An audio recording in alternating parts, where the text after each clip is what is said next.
purpose of this specific panel is really to create space for women in our industry. With this panel, you're going to walk away with at least, if not more, actionable steps that you can take towards bringing more gender equality into your own business, be that in music or anything that you do. It's a way to elevate women. It's a way to create space for them. It's a way to be their allies and to be a voice for them as well, when sometimes they can't be a voice for themselves or they need a louder voice. I also want to introduce these amazing women that are here today. I'm just going to go in order of the boxes that I see. But we have Miss T, Teresa Tate, TTT. She is part of the Herd City team. She joined Herd City in September of 2021. She is an Atlanta native and holds a master's degree in counseling psychology and previously pursued a career in acting and music. She started her career at Final Cut in 2002, moving through the ranks until she was solely doing sound design and music in 2005. T's work has received accolades from Ad Forum, Cannes, AICP, and The One Show, among others. Her best known work includes videos for Beyonce's Diva, If I Were a Boy, and Single Ladies, in which you can hear her laugh at the end. And she loves to nerd out on sound and has been known to pause a conversation to record some unique noise for her arsenal. I can only imagine, T, what that sounds like. T is also a part of Free the Work, which we'll get into a little bit later, but it is a nonprofit initiative advocating on behalf of women for equal opportunities to bid on commercial jobs in the global advertising industry. It's a great resource to find vendors or partners as well for Free the Work. Next up, we have Miss Jamie Jew, or Mrs. Jamie Jew. She is the music business manager at McCann, New York. We work together quite a lot. Prior to joining McCann, Jamie had a multifaceted career that included roles as a data management agent at HFA, copyright analyst at Sony Music, music licensing specialist at NBC, and a BA manager for the talent group at Condé Nast. She's the one that you want to ask all the tough legal questions to. She cultivated her passion for the industry through honing her skills as a musician and singer from an early age, and in college, she developed her love for copyright and licensing, which she has brought into all of her roles. When she's not thinking up new ways to organize and color code her clearance spreadsheets, you can find her bringing a new show, baking or cooking. Jamie is also a wife and a mother to her one and soon to be two in 2 weeks. Beautiful children. We're so excited for you, Jamie. Thanks for being here. And then finally, we have Miss Sarah Timbekjian, who I've worked with a ton as well. This is just a great panel. Sarah is an award-winning music supervisor and music producer. She's based in Brooklyn, although she's currently in California at this exact moment, and also Hudson, New York. She got her start at DMS.FM, Downtown Music Publishing, and later switched sides into music supervision with in-house positions at Vice Media and Dentsu McGarry Bowen. Today, as an independent music supervisor, Sarah takes on an array of projects across different medias and maintains a focus in advertising and branded content. Recent brand clients include Facebook, Instagram, American Express, Chase, New York Times, you name it. Sarah's probably touched it. It's also a very small pool of freelance music supervisors in our world, so she's booked up a lot. And I'll just introduce myself as well. My name is Jenny Armand. I'm currently the executive producer and music supervisor at a company called Found Objects, which is part of AMP. I also am on the committee for AMP's Diversity and Inclusion Committee as well. And we're constantly fighting to include diversity and increase diversity in the music industry as well. And so this panel is really just a direct extension of that. The way I got into music is I just started DJing house parties in Virginia, and the rest is history. I got a job working at an advertising agency called Publicis at first, and then I kind of moved up within the music space, just kind of watching how the sausage was made, watching how original tracks are created, how music is licensed, what questions you need to ask clients, and just continued on. And I've been at Found Objects now for 6 years. And I'm just so happy to be here and so honored to be moderating this panel, and with such an important message as well. So thank you so much for being here, you guys. I'm curious. I know that a lot of people watching will definitely want to know, maybe they're not in our roles right now, but maybe they want to be. Can I just go around? I'll start with T, just as far as like how, just briefly, how you got into this. And honestly, from your childhood, like, did you know you wanted to be this? Did people support you? And then how did you get No. there now? Um, The yeah, no, answer is no. Okay. no, I did not know that this is what I wanted to do. I wanted to be. My dad was a psychologist, so that's why I went and studied counseling. And yeah, I always loved music. My dad played music, so I always loved music. And so then when I moved up here to pursue acting, I just kept finding music opportunities. And so I was working with someone who was working at Final Cut at the time, and he said they're about to build a sound room. You can do your music stuff, but I didn't know anything. I just played music, and I don't even know if it was that good, but I played music, and I didn't necessarily know how to record myself or any of that. Like I had like a random tape player, but it was like okay. And so then I started there in client services, and then um, I moved to the machine room, and then I started um, assisting with the editorial because they finally built the sound room, but it wasn't busy enough for them to have a solo assistant. But it was really good to do the editorial side because it just gave me insight on what clients were looking for and to sit with them. And then also, Avid only had like 8 tracks, so I had to get really creative when I would start doing the sound design in Avid. And then they had the sound room, and then luckily the sound guy that they had would always leave at 5. So I mean, I lost a lot of friends for a couple of years just because I would work crazy. I'd be like, he's gone. I'm going in there. I'm moving some knobs and buttons. I'm going to figure this out. But they are super supportive in terms of like, if that's the route you want to go, like any classes or books or anything that you want to get, like, we got you. I think when I was younger, I started off playing like violin, clarinet, like self teaching piano. I played in a lot of bands and orchestras. And realistically, I was just like, when I go to college and when I grow up, I can't be in a room for like 8 to 10 hours by myself just practicing alone with my instrument. So, what can I do? Because I still love this industry and I also want to make money, to live. So, my mom actually helped me research.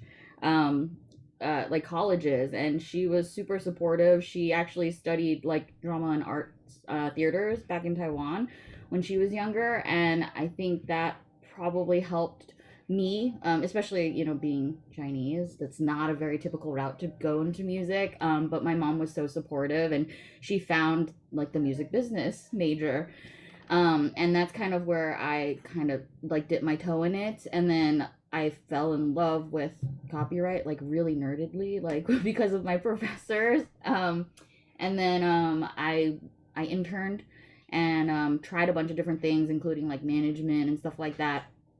And I think I just was really drawn to sync. So I kind of had this goal, like from college, to get into film, TV, ads in some way, shape, or form. And that's kind of what I was like working towards. So like even when I worked at Sony on the label side, I was like, every soundtrack we do, every show we do, just give it to me, please. And I had a boss that was like, yes, I will do that. So like I got to work on Glee and I got to work on Empire, and then that's when I actually got to talk to production companies, because we had to time our album releases with the show. And I was like, this is phenomenal. Like I want to continue talking to people like this. So how do I do that? And it took a little bit. Like once I left Sony, I actually got the opportunity to work on the Harry Show at NBC, which was like my first real like sync opportunity, and I was like, I love this, and I love being like the person that can organize everything so that creative people like all of you here can be creative. So I was like, if I can take the responsibility of licensing and negotiating and doing all the paperwork so that all of y'all can continue to like be your brilliant selves, I would love to do that. So, the color coding for me is like my fun. Like, with T, I'm sure the knobs is like your fun.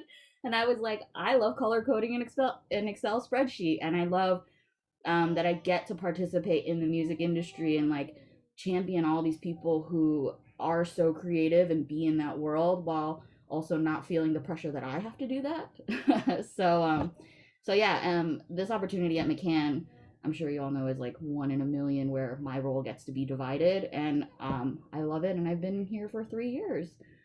So yeah. We champion you too. We need you desperately. We don't want to get sued. Yes. Yes, I'm trying to be everybody's best friend here. Don't just think of me as the no person, you know. Yeah, music was always part of my life, and I actually majored in music in college as well. I tried to not at first, because I thought, like, I need to do something different. Am I just doing this because it's been part of my schooling and I'm just continuing on the track? And I stopped for like a year in college, and then realized, no, what am I doing? Like, this is part of my language. But actually that break was quite significant for me, because it did allow me to open my eyes to different areas of study and the world and liberal arts, and that I maybe would not have focused on otherwise. And that's where a love of film analysis came through for me. So in college, suddenly I had, kind of two tracks that were running parallel. One was music and one was film and photography, and kind of studying those in a critical thinking kind of way, and analysis, and getting to know directors, and editing styles, and kind of a history of cinema and whatnot. And all of the courses in that lane were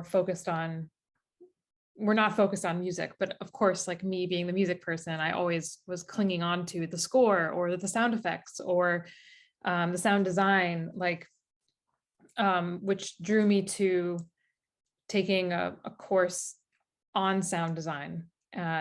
And from there, I thought, well, I'm a musician. I'm studying the relationship between sound and film. Is there a job here? And that's kind of the question that I had. And I was trying to take that question around to as many people as I could. And then ultimately, the light bulb kind of moment happened when finally music supervisor was the nugget that I needed to continue my research in a more effective way. And yeah, so once I graduated, I had that in mind to try to shoot for. And ultimately, my first job was in music publishing at Downtown Music Publishing at DMS.FM. And yeah, I just ultimately built my network. I went to a lot of women in music events. I touched on AMP events as well, and kind of made it to where I am now, which is still a place of growth and opportunity and forward motion. I found something interesting, which was in Inc. magazine, that there's only 25% of women actually in C-suite positions and the Fortune 500 companies. Women also, CEOs also make up just 6.4% of the Fortune 500 list in America. This is definitely a biased question and answer, but why do you each think that is what it is? Why do you think that's currently the situation? You can just chime in, each one of you, whenever. Obviously, again, this awareness of the changing landscape, but also just having faith and trust and confidence in yourself that you'll be okay if a woman becomes the leader of or joins you side by side in the boardroom. Like, it's not a threatening moment, it's a collaborative moment. And that shift, I think, is also really important in order to see change. Interesting Interesting that you mentioned just being a working mother with the pandemic. Another statistic on fortune.com is that 275,000 women left the workforce in December 2021, leaving the women's workplace participation rate at 57%, that we hadn't seen since 1988. So that's very valid to bring up as far as being a working mother. And yeah, Jamie, what's your take? Yeah, I mean, I agree. I think in terms of like that stigma of like, the men go to the work, place, and the women stay home and take care of the children. I think that that still really exists. And it's hard when you don't also have the examples, or as many examples as you want to see women in leadership, to be like, this is what I can go for, this is what I can do. And I think the reality is that because there is this imbalance of, men and women in the workforce, we are not given as many opportunities to actually take charge of the things that we want to in the workplace.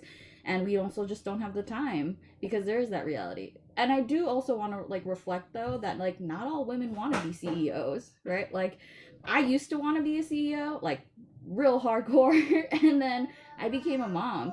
And like I don't think it's stereotypical to say I love being a mom and I love being with my children.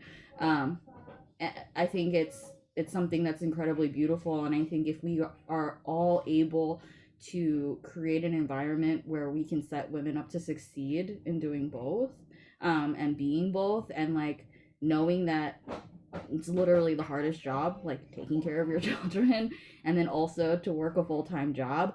I think there are ways where we can really champion everybody, and women specifically into these roles, so that it's not as like he said, like you have to give up your career in order to do, to be a mom, or you have to give up being a mom to have a career. Right.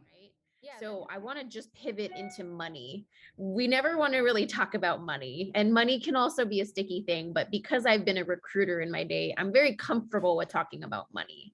Do you guys can you just briefly talk about the ways that you have continued to advocate for yourself and continue to make more money and impart that information on our audience? Um, I have to say I'm still pretty horrible at asking for money for myself. That's an honest Um, answer. It's hard. yeah, but it's one of those where I realize it's a thing, and I'm trying to get better about it. And it's just a matter of like knowing your worth, and then not accepting anything less than that. That's all I can say. It's tricky, and I would say maybe perhaps unfortunate that moving around is really a guaranteed way of getting a raise, because that also puts a lot of pressure and exhaustion on the person moving around. And I can say that myself, like I have had a lot of movement in my career, not so much for the bump, but just based on many other circumstances. And while it is exciting and it does keep momentum going, and you do end up learning so much, and it can be exhausting. It can be very tiring. And it's particularly, maybe a takeaway to consider is, trying to understand how you yourself operate when you work in an industry, whether you find yourself craving stability and wanting to be in a place where you can grow and rise and continue to assume more responsibility, or whether you are more partial to a nomadic kind of style. But if you're interested in, being in a place and growing and kind of having a foundation under your feet, then I always was told, and I agree, that you should try to get as high as you can when you first get your foot in, because it is harder to see raises come through, when you're committing to a place. Understand exactly where you are, but also appreciate how fast of a learner you are, and show them that you're going to be even smarter than you are now in 6 months' time. depending on the companies that you're in, especially the ones that have been around for so long, the opportunity for you to actually grow and like get promoted is so incredibly hard because people stay in their positions forever, right? And like I know for me, like when I worked in like earlier in my years, like I I saw nobody move. It was either you had to retire or you die, honestly. And I was like, I cannot wait that long. And not all companies will give you that um that bonus or that raise every year. And I literally have a friend where, because in the past 10 years I've moved so many companies, I know that my pay skyrocketed, when he was there for 15 years, and it just like was very minimal. You mentioned having the unicorn of a boss, Jamie. I'm just curious if you all have seen more support. I want to talk about the elephant in the room. Have you received more support from women or from men? Can you talk about that? Between men and women, I've been lucky to have both. To have good partnerships and relationships with people in my life who I see as having excellent careers and really interesting careers, and have kind of just kept an open dialogue with them over the years. And whenever I'm facing a very interesting crossroads is usually when I'd like to get on the phone with a number of people, and not just one person, but typically at least 3 to 4 people that I really really trust. And they're all people that I've worked with as well, not just people that like are out of the blue. It's people that I've spent a lot of time with and that I do trust, and whose perspective I respect as well. But both men and women, both. I think I can comfortably say that the women who have been in a higher position of authority have definitely supported me in more visible ways, if that makes sense. Like, the men that I think have mentored me were always really great at like giving me advice, and like I could talk to them in terms of like, what should I do in my career? Like what are ways where I can pivot? Like, do you think this is a good idea? And I can kind of, really grab at their brain for their own history and their own experiences and things like that. But I think when it actually came to like, okay, promotion, raise, like what can we talk about in terms of my position? Can you help me? I think there was a lot less of that. Whereas like in other, when women were my bosses and they actually had that authority, most of the women that have, that I can call my mentors actually tried like to really do something about it. And they didn't just talk with me. They were like, okay, cool, how do we get there? And how do I help actually take you from what you are doing now and give you those opportunities? How do I actually advance my career, while also being a mom and having that support? And like, because they are women and because they've been in the industry for a long time, they get it. And like that has been, I think, for me, like the most helpful and uplifting. So it's not just how can I help you with money, but it's like, how can I help you understand like that your job is not everything, and that you don't have to choose. And that, I think, for me has been the biggest like takeaway. Like if I get up to their level, like that's what I want to do for other women. Like I want to be the support that they have provided for me. So I'm curious, do you guys, do each one of you do anything to continue to develop yourself in your craft? Are there outside resources that you can recommend to anybody? YouTube. There's a video for something. There it is. Yes, you can learn how to do anything on YouTube. Yeah. So if there's anything that you want to learn, at least start there. There's some. I mean, granted, there are a bunch, and so you gotta figure out which ones are good. But, yeah, YouTube, and then figure out who knows someone who might let you talk to them. Yeah, I know Berkeley School of Music also offers a ton of different courses. You can take one-offs online. as well. They're not too expensive. You could even potentially get scholarships or a grant. That's one thing I wanted to put in for my 2 cents. Informational interviews are not only just a thing to do when you're fresh out of college and, trying to make your first connections, but they can they can absolutely be part of your evolution in the middle of your career or at any time. And I know that I've learned the most by having those conversations. I think the nerdy part of me is also, when it comes to copyright law, I try to follow cases like suits.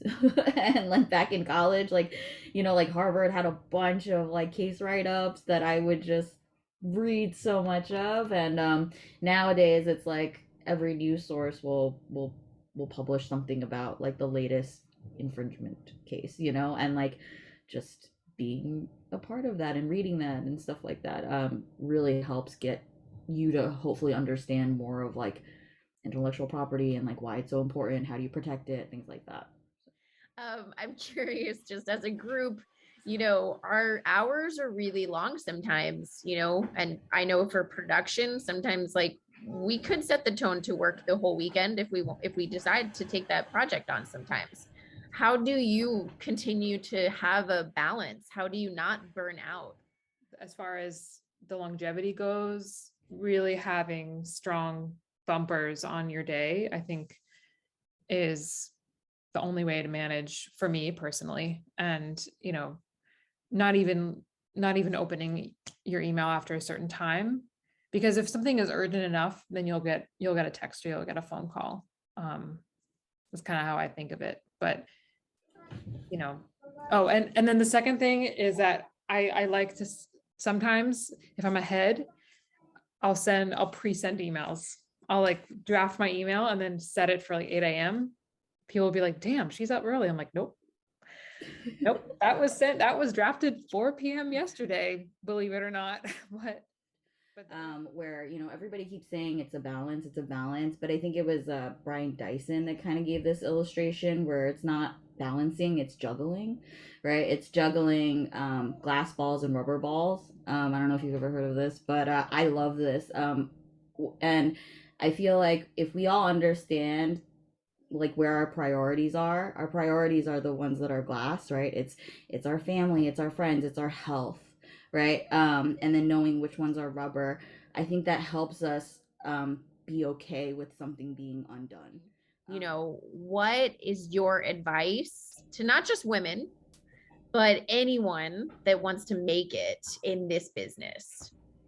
It can be a scary kind of proposition, but I think again, success is very individual. And that is something to remember as well. Like your path will not be the path of someone else that's next to you. And your path will be informed by who you are, not who they are. I think remaining teachable is incredibly important. Know that you can learn something from everyone. And, it's like, oh, stay humble. But I think it's also just, you're not always going to be the smartest person in the room. Sometimes you're not at all. I feel that way a lot. But it's also just knowing like there's value and worth in everybody too. And I think for like myself, something that I always think about is, who I am and what my worth is not defined by what I produce.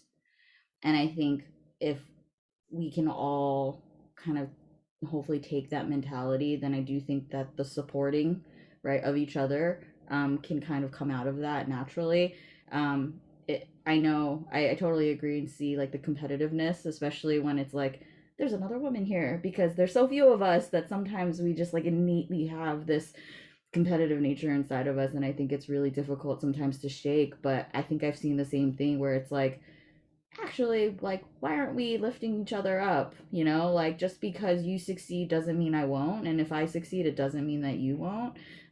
We can both do it, and how do we help us like each other to get there, and so that there's more of us that can then encourage other women to do the same.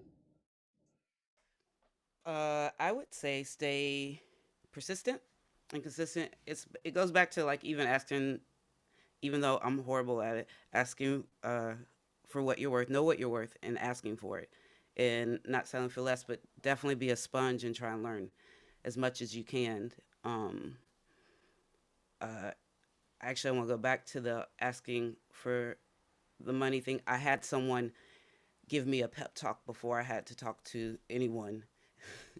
Like Sarah saying, it's like you get people, and I was like, yeah, man. I was like, but what about this? And it's like, no, you're worth it. And I'm like, yes, I am. And so then I had to definitely do some pacing and some self talk, but it's okay. Just believe in yourself, and then, um, you know, just pay attention and learn as much as you can from everyone.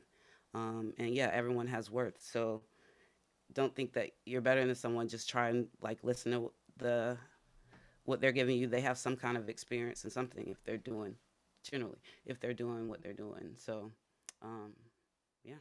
I think for myself, just as far as advice goes, keep your contacts. Anybody that you meet that you leave happy with, keep them close, and they will support you as well.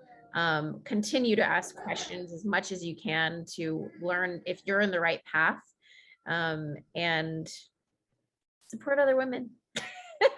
That's how I want to leave my advice. This was Yeah, amazing. don't be afraid to ask questions, and Yeah. never be sorry for asking questions. Never be like, oh, I'm sorry. Just ask your question.